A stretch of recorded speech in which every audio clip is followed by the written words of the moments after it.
Well, howdy there, folks, and welcome into today's video. Hope you guys are doing great out there as always. Today, we're going to get into essentially what I spent the afternoon doing, and I want to show you guys some very interesting stuff that has been going on this afternoon, okay? My next 10x stock here. I'm just going to say it. The shorts are in a world of hurt over the coming years, and I think this video...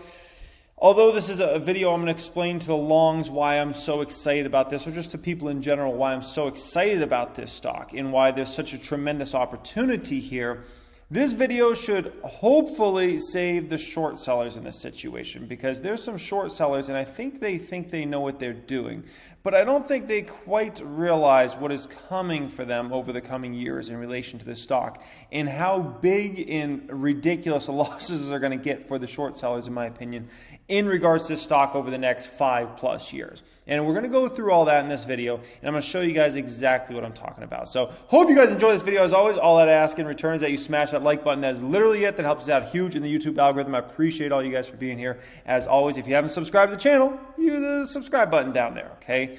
So let's talk about what I spent the afternoon doing, okay? On this glorious day, I went to Smith's. Smith's is a food store, huge out here in Nevada. It's owned by Kroger, okay? And I said, let me go and I want to see how many SKUs are there for certain items out there. And I'm going to go ahead and take some photos and count up some numbers. Let's go ahead and do that, okay? So I headed to the freezer section, and I was like, what does it mean to be actually like a big brand? Like, how many SKUs are we talking in a store like Smith's, okay? And so right off the bat here, I found Jimmy Dean. Jimmy Dean, very well known in the freezer aisle, right? And I counted at least 31 SKUs of Jimmy Dean products in the freezer aisle. At least 31, okay? If anything, I'm taking a lower number because this is just this particular section. There can be end caps with these products. There can be in other areas of the store, in other areas of the freezer aisle. It doesn't have to all be together, right? This is just in this one area. I counted at least 31 different SKUs in the freezer aisle just for Jimmy Dean here, okay? That's, a pretty darn big number, needless to say, okay? This one I went ahead and counted up. I don't even know how to pronounce this one. Michelins or Michelins, I don't know, okay? I counted at least 26 different SKUs for this particular product. At least 26 SKUs. Like some of these products, I'm like, I don't even know if it's the same product all the way across, or maybe they're missing a tag, but at least 26 different SKUs just for this in the Smith store, okay? Just for this item here, right? Look at this here. This is Marie Callender's. I counted up how many SKUs, and I counted at least 31 SKUs. And by the way, if you're anyone confused about what the heck is a SKU, it's essentially a product, okay? An individual item. Let's put it that way, okay? And each item, let's say, it's Coca-Cola, right? And so if Coca-Cola is only selling the original Coca-Cola in a store, that's one SKU, right? If then they sell Diet Coke as well, now we're talking about 2 SKUs. If they also sell Sprite there, which is another Coca-Cola owned brand, now they have 3 SKUs. If they also sell Coke Zero there, now we're up to 4 SKUs, right? And so at least 31 SKUs. But that's not it in regards to Marie Callender's. It goes on, okay? And then I counted up a ton more Marie Callender SKUs in this area as well. Total was at least 63 SKUs of Marie Callender products in this Smith store. At least 63 different items from Marie Callender's, okay? You're talking about, this is crazy numbers, right? Marie Callender's, very popular brand out there, right? Very well known. 63 at least, my gosh, okay? Stouffer's, I counted up Stouffer's, and I counted at least 41 different SKUs for Stouffer products in the store. I used to, back in the day, man, I used to buy Stouffer's mac and cheese all the time. Maybe it's even down. No, that's not Stouffer's mac and cheese. Having a little trouble. No, that's a gluten-free mac and cheese. That's not the one either, okay? Ooh, I think it's right here. Stouffer's, man. Back in the day when I was like, working at Quick Trip, living in a 1-bedroom apartment, Oh man, I used to buy those Stouffer mac and cheeses all the time. I think it used to be like $2 at Walmart. Oh, they were so good back in the day. So fatty though, man. I think it used to have like 70% of your daily saturated fats or some insane number, okay? But yeah, Stouffer's, 41 different SKUs of Stouffer's in the Smith store, okay? Incredible. Lean cuisine. I don't know who eats lean cuisine. You know, I used to eat a ton of frozen meals back in the day. I never ate lean cuisine, okay? But lean cuisine, something I never even tried. 54 different SKUs of lean cuisine in Smith's, okay? At least 54. That number might be light, okay? 54! I mean, my gosh, for a brand I've never even tried, lean cuisine, okay? And then I don't even know if they're related to this Life Cuisine, but I didn't even add in all those SKUs. Maybe this Life Cuisine is owned by Lean Cuisine, and maybe this is actually like 60 or 70 different SKUs. I don't know. All I know is it's a ridiculously huge number, okay? Look at this here. This is Healthy Choice. I used to love Healthy Choice back in the day, and that's back in the day I used to own Conagra Foods, which owns Healthy Choice, and that was like 100 years ago. At least 37 different SKUs of Healthy Choice, okay? And, you know, these numbers are absolutely ridiculous. And when you hear of a company just gets 12 SKUs in a store, and that's one of the hottest brands out there, understand long-term, that company is going to likely move to 20, 30, 40, 50, 60 different SKUs over time. As that brand gets bigger and bigger, more and more popular, and more successful SKUs are out there, okay? And keep in mind, when it comes to a lot of these different products from Marie Callender's Healthy Choice, Lean Cuisine, and a lot of these others I'm showing you, I can promise you, some of them move heavy, some of these products are not moving numbers, okay? But they still get those spots because it's seen as maybe that's the best we can get, right? Until a company comes in that is absolutely tearing up numbers, and then you're out, man. And sometimes it's even a lot weaker brands than these, right? Snacks, oh gosh, don't even get me started on snacks. I mean, go to your grocery store and see how many different SKUs of like the Cheez-Its there are, okay? Or Goldfish, or Triscuits. And I mean, you can get into Planters Peanuts. Look at how many different SKUs there are for that. Chip, go down the chip aisle and look how many different SKUs there are for truly successful brands in this space. And what you begin to realize is what it actually means to be a food giant and how big you can really get in these sorts of spaces. It's unbelievable. So then I left Smith's. I said, that was enough fun at Smith's. Let me go over to Walmart, okay? Walmart.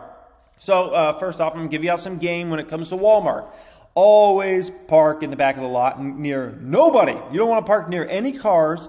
Nothing, okay? Extremely important tip on just life advice coming from somebody that used to shop at Walmart all the time back in the day, okay? And yeah, you're going to end up with a few dents in your car if you park anywhere even remotely close to like up there, okay? So stay in the back, okay? Stay in the back. Trust me, it's safer, okay? Look at this. Healthy Choice. At least 36 different SKUs. Now, this is Walmart, so I'm not even sure you know, if there were supposed to be certain tags here. But needless to say, I counted up at least 36 different SKUs for Healthy Choice products in the Walmart store, okay? At least 36. But then I found a bunch more Healthy Choice on like an end cap here, okay? And there's probably a bunch more. I mean, we're talking 40, 50 different SKUs of Healthy Choice in a given Walmart, okay? These are extraordinary numbers. And you're going to find that Lean Cuisine and all those other brands, Stouffer's, they have 20, 30, 40 different SKUs in Walmart stores as well, right? Huge numbers, huge volume we're talking about here, okay? And then after that, I went to Target. Now, had an issue at Target, okay? I wanted to take a picture of the Healthy Choice section, some of the other sections, but there was this guy, and he had his basket, and was like blocking the huge aisle. Then I was gonna like take a picture even with him like in it, but the issue was he had his credit card out, and it was one of the older school credit cards that has the numbers on the front, and I was like, is he gonna think I'm like, you know, taking a picture of his credit card if I take a picture of him? So it kind of got weird. And then you might say, well, why didn't you just say, excuse me, can you get out of the way so I can take this picture? Well, I'm an introvert and I don't really talk to people unless they talk to me. So needless to say, I had to manually count it. I didn't get to take pictures for you guys, but there are several different companies that have a minimum of 20 different SKUs in Target stores, okay? And remember, who said the best frozen food launch in Target's history? Well, that was Tattooed Chef, TTCF, okay? That's what Target said. And there are several different companies that had 20 or more SKUs in a Target store, okay? So when you hear these initial numbers from Tattooed Chef say, hey, we got 6 SKUs in this store, 8 SKUs, 12 SKUs, keep in mind, this is just the tip of the iceberg for this company long term. Just the tip of the iceberg. The real numbers are coming, okay? Now, let's get into this, okay? The biggest thing for a company like Tattooed Chef is you want to land and expand. You might hear that sometime, land and expand, okay? Which means you want to get into a retailer. How do you get into a retailer? Show them numbers that you're doing with other companies, right? And as you get more and more companies, you can see the numbers. And then it becomes essentially this situation where all of a sudden you're in all the retailers, right?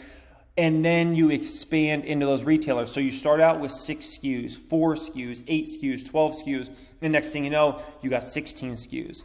18 SKUs, 24 SKUs, 30 SKUs, 35 SKUs. These retailers, I mean, I'm telling you guys, they'll take as many SKUs as they can possibly get if you're doing numbers. You could have 50, 60 SKUs. If you're doing the numbers, they don't care. Like, give me more of that. If all retailers care about in the end, every single one of them, is that product moving? And is it moving better than if I had something else there? And that's literally all that matters. And so if you have the great brand and you're moving in there and you're putting up big numbers, the world is yours, man. Like, as soon as you've landed in there, now you start putting up those numbers, they're going to give you more and more and more spots, more SKUs. Hey, bring us more. Oh, you got 2 new ones?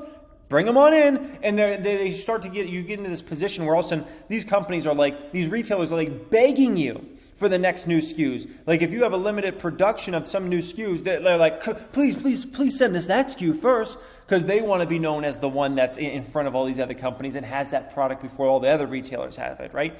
That's what happens when you're a hot brand, right? Land and expand. More items in a store mean more chances for somebody to buy the item, right? More chances for it to catch your eye. Those Marie calendars at the Smith store, what was it? What do we count up? 67 SKUs or some ridiculous number, right? They're so prevalent that, man, it's going to catch my eye. You know, I might not buy Marie calendars, but at least it's going to catch my eye. It's so prevalent, I'm going to at least consider and be like, well, maybe I'll get a Marie calendar, because they have so many different ones, right? More items mean more chances for that person to see it, and especially when you're a new brand, to see, oh, what's this? Oh, let me look at this. Oh, is it a vegan product? Oh, it's this. Oh, it's cauliflower. You know, oh, let me go ahead and buy it, right? More items mean more chances to buy. More items mean more bigger sell-in also, right? If you're selling in with 1 SKU, you're going to get limited, right? If you're selling in with 10 SKUs, 15 SKUs, 20 SKUs, you're talking about big numbers, right? But the sell-in is not really the big thing, okay? The more items mean more people get to try your brand, right? And you get more brand exposure, which is extremely important. You want more and more folks trying your products, knowing it, right? Kind of like I went to Target the other night and bought some Tattooed Chef, and the cashier, I didn't bring up the subject at all. She's ringing up my things, and you know, my Tattooed Chef, she's like, oh my gosh, I love this one. Oh, this is actually my favorite. She's talking about the plant-based burrito bowl. You know, that's good, right? Getting more word of mouth, more people talking about it, more hype around the brand. These are amazing things. And the more items, the more and more it's in people's face, the higher probability you have of somebody saying, let me go ahead and try that right there. That seems interesting, right? And especially when you're a new brand, right? And then you get to the holy grail of food and drink companies, which I've owned several food and drink companies throughout my 12, 13 years being in the stock market, okay?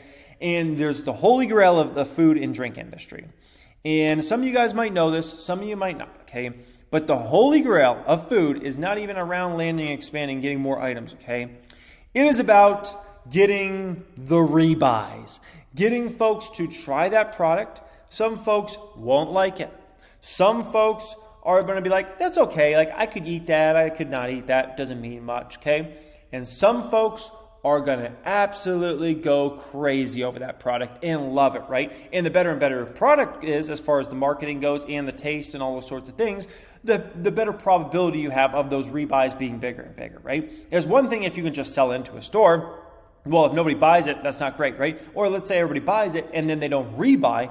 The holy grail of the food and drink industry is getting people to love that, enough people to love that product that they continue to rebuy over and over and over again for coming weeks, months or even years, right? Remember the Stouffer's mac and cheese, right? I bought that product for probably 3 or 4 years straight. 3 or 4 years straight, right? The Stouffer's made a lot of dang money off me buying those mac and cheeses all the time from Stouffer's, right? And so the Rebuys is really where the huge money is when you're a food and drink company, and then you don't even have to spend any money marketing to those folks because they're already your customers anyways, right? So it's a beautiful, beautiful thing, and that's when you start to get to some crazy profitability when it comes to a food and drink company. And the next thing you know, if you're really well run, you can start hitting 10% of revenue down to net income, or even over 10%, sometimes even 15%, 20%. If you're a really well run company that you have your margins in place, you're not having to spend crazy on advertising, and the better and better products you have, and the better brand you get built around the company, that loyal following, the less and less money you have to spend on marketing and advertising, which is very key. If you look at companies like, let's go even outside of just like the frozen category or food companies in general that are in grocery stores. Let's talk about fast food chains, right? In-N-Out has a beautiful business model because In-N-Out is word of mouth. In-N-Out doesn't have to do any ads. They don't have to do that, right? People just tell people, hey, go to In-N-Out, and In-N-Out has a line, 7 miles long at all the In-N-Outs, right? That's beautiful. Versus, Arby's, that you go by an Arby's and it's like, ghost town pretty much for the most part. And they are always on television putting ads out there, right? What type of business model you want? You want the one that's going to spread word of mouth, that isn't having to spend a ton of money on marketing and advertising, right? Maybe just that initial go, but then after that they can pull back because they're just getting so much word of mouth, so many people liking the product and rebuying, okay? And so when it comes to stock like this, I really don't think the short sellers know what's coming over the coming years, because they got to understand when you're getting on all these major retailers, there's going to be more items coming, and then when the rebuys start happening, that's when the numbers really start flowing, and that's when the huge profitability starts rolling in. And so I'll just give maybe one final warning here to the short sellers. Just watch out over the coming years, okay? Watch out. I don't think these folks know what they've really gotten themselves into. I've seen a lot of these food and drink companies just absolutely go beast mode as they reach this critical mass expansion into big retailers, right? I watched it happen with Monster, and I was actually fortunate to be part of that. And it actually had its biggest run way before I got into stock. That was like before I even got in the market. The hugest run in Monster was really 2002 through 2008, actually, okay? I got in with another good run, but it was a much smaller run, right? And I saw it with Celsius Beverage, and I saw it with, obviously, Chipotle over time. When you're talking about these companies, man, it's about that rebuy and getting bigger and bigger and bigger, okay? Hope you guys enjoyed this video. As always, if you're looking to join us in the brand new Facebook group, check that out. That'll be pinned comment down there. Also might have my private stock group down there linked as well. If you're looking to join the private stock group, the private Discord chat, and talk with us all the time about Tattoo Chef, go ahead and join in there. Much love as always, guys, and have a